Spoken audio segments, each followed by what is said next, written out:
Nandalo tao a Bruxelles ny mpitaridala nasionaly ny antoko ADN Andriamatora Zafindrava Edgar afaka nanatrika ny fivoriana ireo firenena mikambana eo anivon'ny Afrika Karaïba Pasifika na ny ACP ny tenany. Nanana solotena ny Rainjara tamin'ity fivoriana iraisam-pirenena ity mantsy Madagasikara. Isan'izany ny solombavamboaka voafita ny distrika ny tsara tanàna.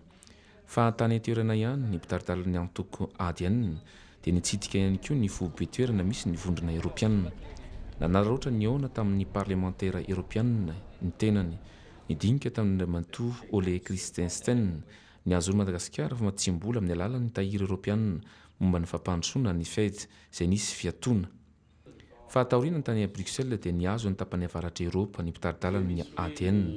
Nisy fionany tamin'ireo olona ambony maro tany Danemark mandritra didina taona tany ivelany ity.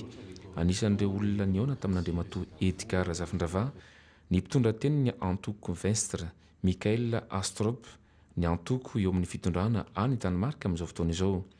Ny antoko Vestre izay manana ny firaisan-kevitra ny libéral démocrate any amin'ity firenena ity. Nitondra ny heviny momba ny fampivoarana malagasy amin'ny alalan'ny firaisan-kevitra ijoroan'ny antoko ADN tamin'ity olona ambony izay miandraikitra ny raharaha any ivelany ity ny mpitaridala ny antoko ADN. Na dia havanana amin'ny teny pirenena hafa aza ny mpitaridala ny antoko dia nisafidy nampiasa ny teny malagasy raha niaona tamin'Andriamato Mikael Astrup. Mifanojo amin'ny firaisan-kevitra ijoroan'ny antoko Vestre any Danemark ny antoko ADN.